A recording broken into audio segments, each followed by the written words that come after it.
오늘은 이제 욥기 32장을 좀 살펴보려고 그래요. 욥기 32장. 지난번에 우리 손종원 장로님께서 너무 잘 말씀해 주셔서 너무너무 기뻤고 행복했습니다. 오늘은 이구현 장로님이 하실래나? 네? 잘 안 들려요, 장로님. 아니면 뭐 뒤에 구기성 장로님 자꾸 얼굴 숙이지 마시고 날 좀 쳐다봐요. 아니 욥기 구조, 네. 하시라 얘기지. 욥기 구조를 지금까지 한 욥기 구조를 해보세요. 그럼 내가 받아 적을게. 기억이 전혀 안 나요? 네, 나가서 어떻게? 예. 뭐 맨날 가르치셨는데 한번 해보시지. 아니요, 몇 주 동안 안 나와도 제가 헷갈렸어요. 헷갈려도 돼요. 네, 기억나는 거 봐주세요. 오케이. 예. 1장에서 2장은 천상이에요. 예, 맞습니다. 특훈이. 3장은 여부 독백이에요. 예. 4장부터 14장까지 코스가 나오는 거예요. 맞습니다. 15장. 15장부터 21장까지 세건 나오는 거예요. 예. 22장부터 32장까지 서거 나오는 거예요. 32장부터 37장. 37장까지 엘리우고요. 예. 8장부터 42장. 결론인데 두개 나는데 기억. 뭐 다 힘든데 뭐.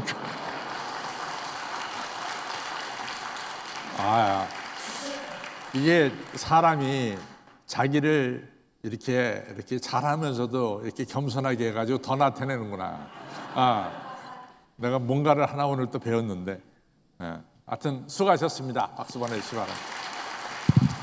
자, 오늘은 어디에 해석하냐면 32장부터 37장에 나오는 엘리후의 발언에 대해서 오늘 좀 살펴보겠습니다. 다음 주엔 또 누구한테 갈는지 모르겠어요. 다음 주에는 우리 뭐 여자 권사님들 한번 해볼까? 장로님들 2번 했으니까 그렇죠? 자, 이제 이 엘리후에 대해서 얘기하는데 그 엘리후가 사실은요, 이게 이제 많은 성서학자들이 이 32장부터 37장을 굉장히 퀘셔널하게 생각합니다. 왜냐하면은 이게 정말 욥기 처음부터 32장에서 37장까지 엘리후의 이야기가 있었을까 하는 얘기입니다. 아마도 나중에 욥기가 다 만들어지고 나서 그 다음에 32장에서 37장까지 이 엘리후의 발언이 들어오지 않았을까라고 하는 그런 대부분의 구약학자들의 이야기입니다. 그 이유가 뭐냐면은 첫째는 이 욥이 독백 끝나고 욥이 고난 받을 때 세 친구가 왔다고요. 세 친구가. 그렇죠? 세 친구가 왔다고. 엘리바스, 빌닷, 소발 이 세 친구가 왔다고요. 거기에 엘리후가 없어요. 그다음에 이제 잘 말씀인데 42장 1절로부터 6절서부터 이제 하나님께서 뭘 말씀하시냐면은 욥은 맞고 세 친구는 틀렸다. 이걸 갖다가 하나님께서 이게 뭐 쉽게 말해서 가르마를 타세요. 세 친구가 욥에 대해서 네가 죄가 있기 때문에 고난받고 너 죄를 구하라 뭐 이런 얘기를 계속해서 했잖아요. 우리가 3라운드까지 나가면서. 그런데 그거에 대해서 욥은 나 안 그렇다. 나는 정말로 당신들이 말한 것처럼 내가 무슨 숨겨진 죄가 있고 어멈창난 죄를 져서 이 고난을 받는다. 이런 이야기 맞지 않다. 난 정말로 하나님이 좀 나한테 불공평하게 대우하시는 것 같다. 이러면서 하나님의 불공평에 대해서 욥이 막 주장한단 말이죠. 이제 그렇게 얘기를 하죠. 그렇게 돼서 욥기 41장 1절부터 6절에 하나님이 결론을 내세요. 네 세 친구들 네가 잘못했다. 욥의 말이 정당성이 있다. 그때 엘리후가 없어요. 엘리후가 없다. 당연히 엘리후가 32장서부터 37장까지 이 5장에 걸쳐서 나오고 또 4번의 연설이 나옵니다. 그러면 하나님께서 이 정도로 이야기한 엘리후에 대한 이야기를 하나님께서 말씀하셨을 텐데 42장 1절부터 6절에 엘리후의 얘기가 없어요. 그 다음에 엘리바스 빌닷 소발은 한 번도 욥이라는 말을 언급하지 않습니다. 욥이라고 하는 이 말을 하지 않아요. 그러나 엘리후는 욥이라고 불러요. 또 세 친구의 관점은 욥이 과거에 저지른 죄 때문에 오늘 고난과 고통 속에 있다. 과거의 죄 때문에 욥이 고난과 고통 속에 있다. 이렇게 이야기합니다. 그런 반면에 이 엘리후는 욥을 고난을 통해서 겸손하게 됐다. 또 회개도 했다. 그러면서 동시에 고난받으면서 욥이 죄를 짓고 있다. 그건 뭐냐면 하나님께 자꾸만 대적하고 있다. 그죠? 죄를 짓고 있다. 그래서 그 죄 때문에 계속해서 욥에게는 고난이 있다. 그러니까 세 친구는 욥의 고난에 대해서 과거의 죄 때문에 오늘 고난을 받는다고 얘기하고 있고, 엘리후는 욥이 현재 고난을 받고 있으면서 하나님과 대적하기 때문에 하나님께로부터 이제 고난과 고통, 하나님 내려주신 고난과 고통을 받고 있다. 이렇게 얘기합니다. 좀 다른 거가 있죠. 다른 거 있죠. 첫째는 이 32장서부터 37장의 엘리후의 발언은 구약 성서학자들은 이것이 나중에 후대에 이것이 첨가된 것 같다. 그 이유는 뭐냐? 그 이유는 42장 1절로부터 6절에 하나님이 결론을 이야기할 때 하나님이 세 친구들에 대한 이야기도 하시고 욥에 대한 이야기도 하는데 거기에 엘리후에 대한 이야기가 없다는 거죠. 왜 없겠냐 그죠? 5장이나 걸쳐서 얘기하는데 없을 리가 없다. 근데 이같이 다 이 욥기가 형성이 된 뒤에 나중에 이 32장서부터 37장이 들어온 게 아니겠냐? 그 다음에 이 또 하나는 뭐냐면 이 세 친구들은 하나님을 엘로힘으로 부르고 있는데 이 엘리후는 하나님을 엘이라고 부르고 있다. 그것도 좀 차이가 있다. 그 다음에 세 친구들은 욥이라고 직접 명칭을 부른 적이 없는데 이 엘리후는 욥이라는 명칭을 부르고 있다. 이런 이야기를 합니다. 이러면서 이제 이 내용이 이 32장 37장은 엘리후라는 사람의 이야기는 나중에 들어왔을 수도 있다. 뭐 이런 이야기입니다. 그거는 그냥 참고로 여러분들 들으시고 이제부터 우리가 이제 좀 더 32장을 들어가 보면은 1절로부터 5절은 도대체 엘리후란 인물이 누구냐? 엘리후. 이거는 매우 객관적으로 이야기합니다. 객관적으로. 그다음에 6절로부터 14절은 엘리후 자신이 자기에 대해서 이야기하는 것이 나옵니다. 그 다음에 15절로부터 22절은 엘리후가 발언하는 이유에 대해서 발언의 이유, 욥에 대해서 발언하는 이유 또는 근거를 말할 수 있다. 이렇게 이제 32장 이렇게 세 부분으로 나눌 수 있습니다. 그래서 오늘은 엘리후가 첫 번째 이야기한 32장에 대한 이야기를 좀 살펴보겠어요. 그래서 엘리후는 첫째는 욥보다도 나이가 어리고 엘리바스 빌닷 소발보다도 나이가 어립니다. 그래서 엘리후는 이제 욥기에 나오는 제 5번째 인물이라고 볼 수 있죠. 그렇죠? 욥이 첫 번째 인물이라면은 두 번째 인물은 엘리바스, 세 번째 인물은 빌단, 네 번째 인물은 소발, 그리고 5번째 인물이 엘리후다. 이렇게 볼 수 있어요. 그래서 보통 엘리후를 5번째 인물이다. 이렇게 이제 이야기하고 있습니다. 그럼 5번째 인물, 이 엘리후가 어떤 사람이냐 하는 것을 이제 보겠습니다. 자, 우리 1절로부터 좀 보겠어요. 여러분들, 이 항상 성경을 보면서 그 사람의 족보가 좀 나오면은 이 사람은 꽤 유명한 사람 집안입니다. 그렇죠? 그래서 항상 뭐 예를 들어서 이 한나의 남편인 엘가나도 굉장히 집안이 유명한 집안이에요. 그렇죠?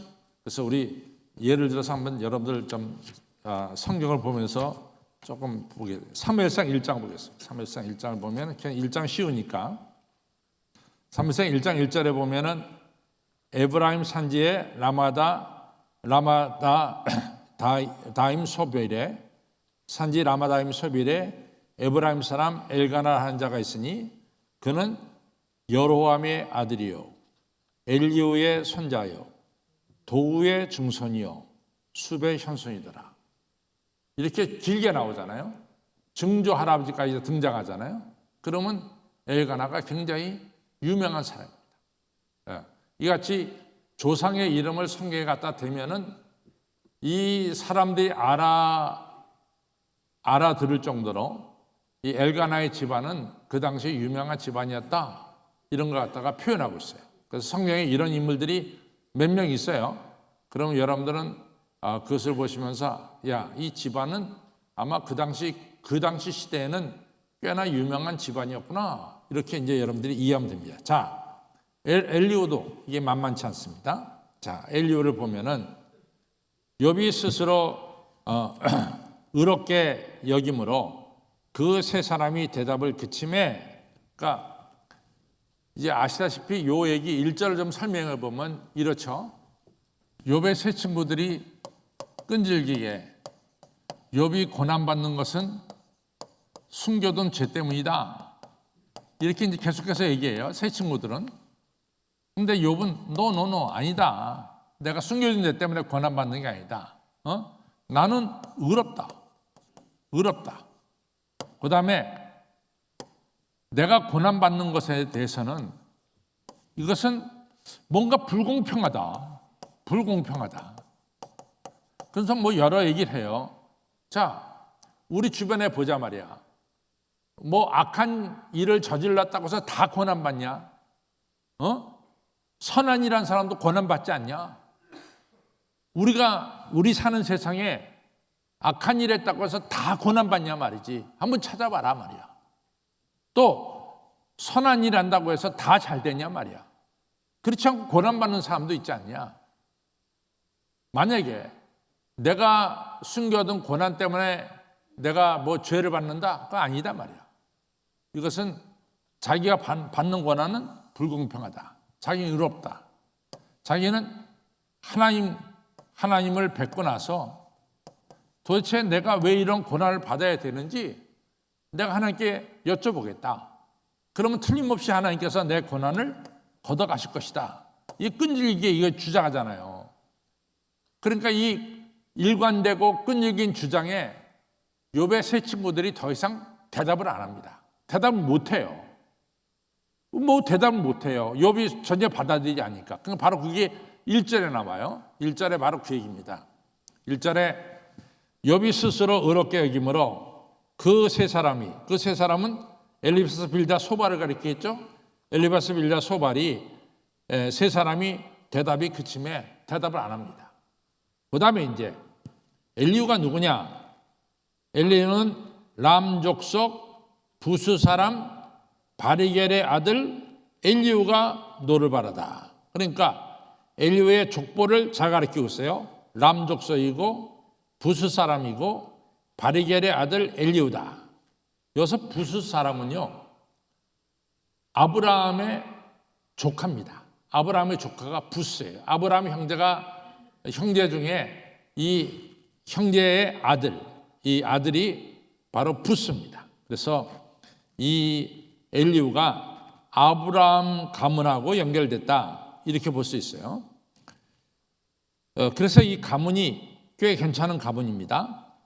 그가 욥에게, 이제 2절, 3절, 4절, 5절을 제가 읽을 텐데 여러분들이 저 따라 성경을 보면서 읽으시면서 엘리우가 노를 몇 번 받았냐, 이걸 좀 한번 살펴봤으면 좋겠어요. 람족속 붓사람 바리겔의 아들 엘리우가 노를 바라니 그가 욥에게 노를 바람은 욥이 하나님보다 자기가 의롭다 하며 3절 또 세 친구에게 노를 바람은 그들이 능히 대답지는 못하여도 욥을 정죄함이라. 엘리우가 그들의 나이 자기보다 많음으로 욥에게 말하기를 참고 있다가 세 사람의 입에 대답이 없음을 보고 노를 바라니라. 노를 몇 번 바래요? 4번 바랬어요. 그래서 한 번은 욥에게 대해서 노를 바라고, 그렇죠? 나머지 3번은 세 친구에 대해서 노를 바라는 거예요. 첫째, 욥에게 노를 바란 것은 욥이 자꾸만 자기가 하나님보다 의롭다고 얘기하니까 이 엘리우가 견딜 수가 없는 거야. 네가 어떻게 하나님보다 의롭냐, 이런 거에 대한 아주 분노가 생긴 거죠. 또 두 번째, 세 친구에 대해서 노를 바라는 것은 세 친구가 욥, 너는 저지른 죄 때문에 지금 고난받는 거야, 자꾸만 그렇게 주장하면은 욥이 수긍할 정도로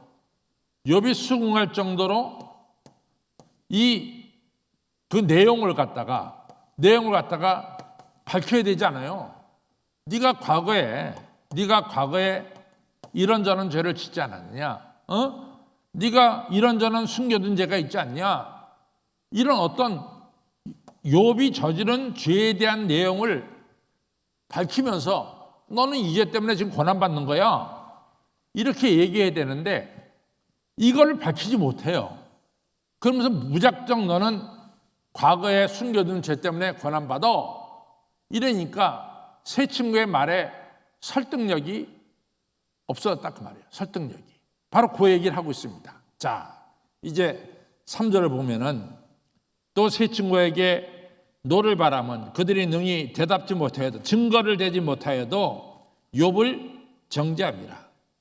그 다음에 4절에 엘리우가 그들의 나이가 자기보다 많음으로 욥에게 말하기를 자기가 어리니까 참고 있었습니다. 그러다가 5절에 세 사람의 입에 욥에 대해서 대답이 없음 보고, 욥이 얘기하는 것에 대해서 더 이상 대답이 없음 보고 노를 바라니라. 그러면서 4번에 걸쳐서 이 엘리우가 분노하게 된 것을 잘 설명하고 있습니다. 그 다음에 두 번째 5절로부터 14절은 이 엘리우가 스스로 자기가 어떤 사람인가 하는 걸 갖다가 좀 나타내고 있어요. 부스 사람 바리겔의 아들 엘리우가 바라나에 걸어대 나는 연소하고 당신들은 연로함으로. 그러니까 이 엘리우가 욥, 엘리바스, 빌다, 소발보다 나이가 어리다는 걸 갖다가 확실하게 밝히죠.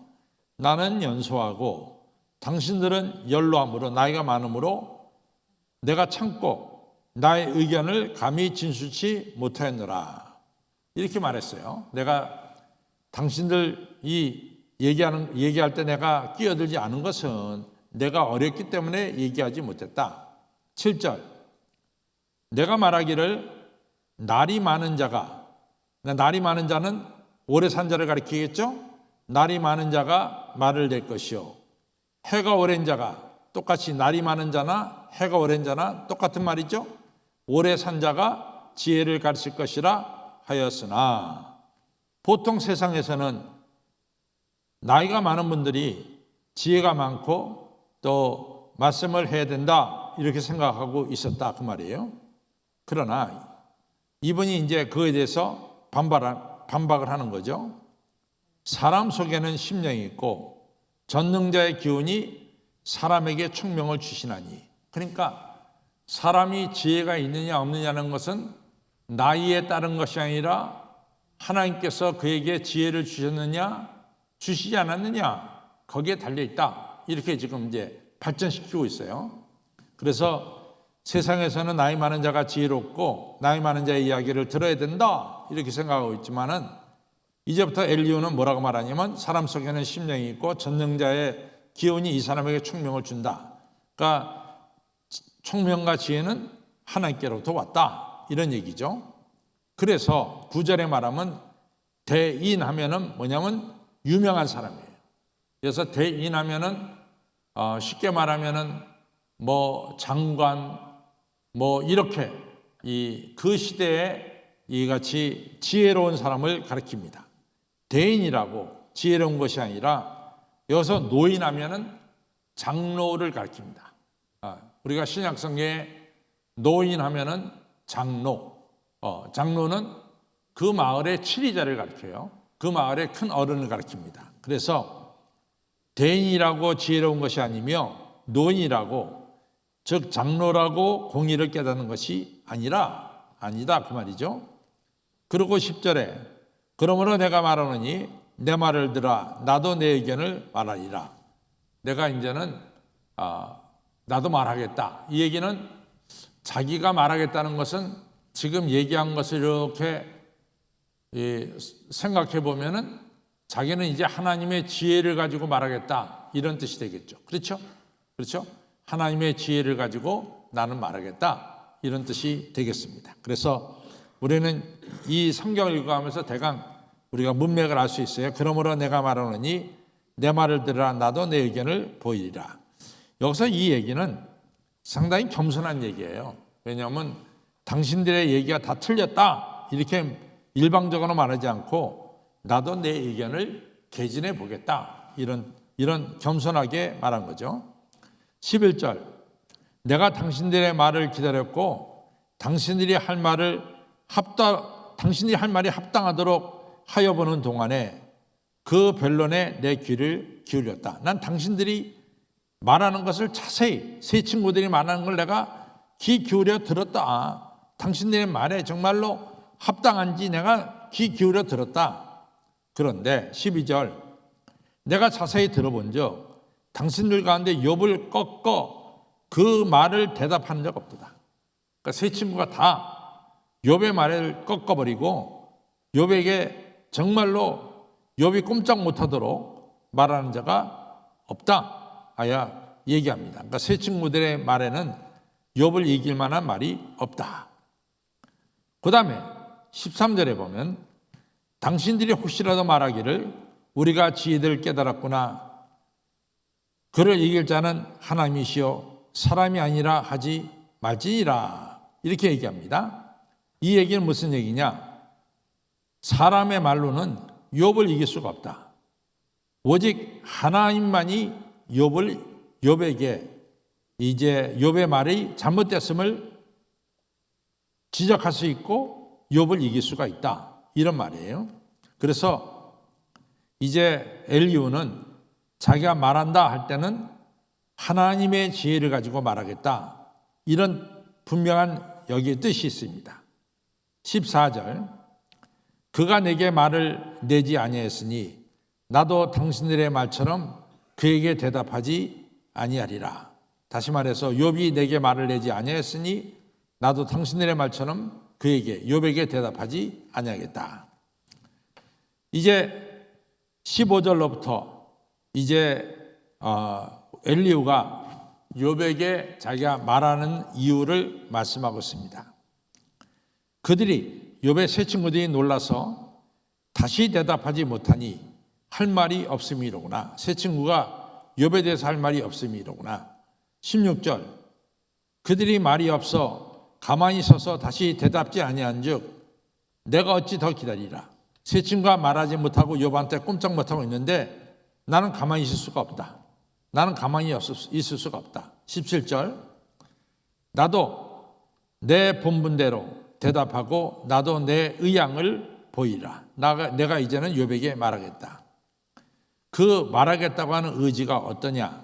18절에 내게 말이 가득하고 내 심령이 나를 강박함이니라. 내가 욥에게 대한 할 말이 내 마음에 가득하다 이거죠. 아주 가득 찼어요. 그것을 어떻게 표현하냐면은 이제 19절에 보면 아주 재밌게 표현하고 있습니다. 보라 내 가슴은 봉한 포도주 같고 새 가죽 부대가 터지게 됨이니라. 이렇게 된 거예요. 그러니까 이거 아주 재미있는 표현을 했죠. 가죽 부대에다가 포도주를 넣었단 말이지. 그럼 포도주가 발효되면서 이것이 잠깐 팽창될 거 아니에요. 늘어날 거 아니에요.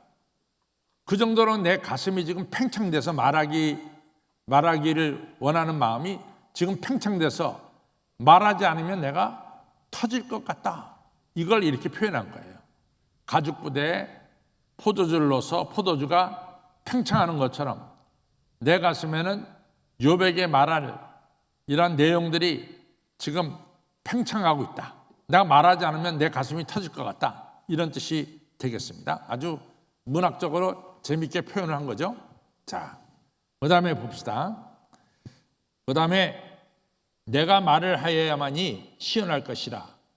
내 입을 열어서 내가 대답하리라. 이제 내가 말을 할 것이다. 그래야 내가 시원할 거다.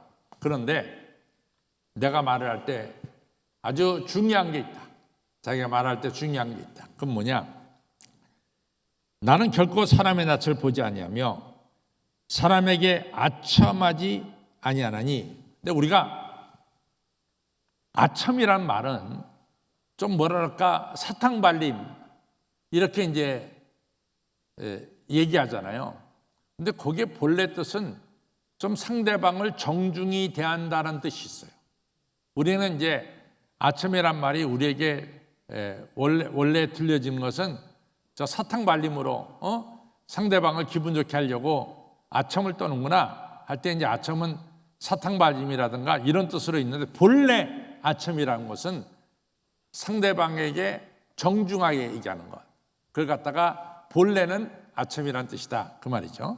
자, 그래서 나는 결코 사람의 낯을 보지 않고 사람의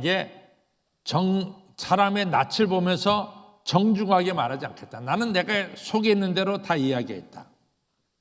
그래서 22절에 이는 아첨할 줄을 알지 못하며 나는 그렇게 상대방의 낯을 보면서 말하는 줄을 난 못한다. 만일 내가 상대방의 이 상대방을 보면서 아첨을 할 것 같으면 나를 지으신 자가 누구예요? 하나님이 속히 나를 취하시리라. 이렇게 해서 이제 서론을 이야기합니다. 다음 주부터는 이제 엘리후의 본격적인 발언이 네 번에 걸쳐서 나오는 발언이 나오게 될 것입니다. 자, 그러면은 제가 오늘 얘기하고 싶은 것은 뭐냐면 욥이 지금까지는 세 친구한테 공격을 당했어요. 그렇죠? 근데 이제 이 32장부터는 여기에 누가 더 붙었어? 엘리후가 붙었어.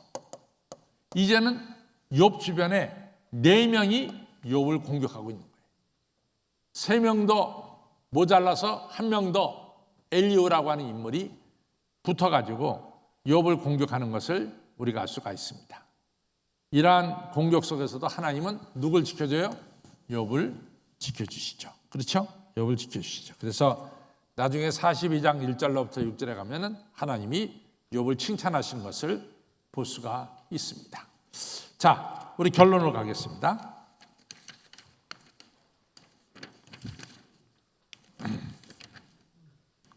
결론. 시작. 욥과 세 친구와의 대화는 끝나고 다른 젊은 사람인 엘리후가 등장해서 욥에 대해서 말한다는 것입니다. 그러나 성경은 분명한 진리를 말씀하고 있습니다.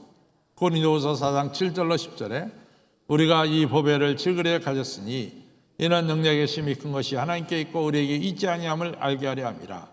우리가 사방으로 우겨쌈을 당하여도 쌓이지 아니하며 답답한 일을 당하여도 낙심하지 아니하며 핍박을 받아도 버림받지 아니하며 거꾸로 뜨림을 당하여도 망하지 아니하고 우리가 항상 예수 주인 것을 몸에 짊어짐은 예수의 생명도 우리 몸에 나타나게 하려 함이라고 했습니다.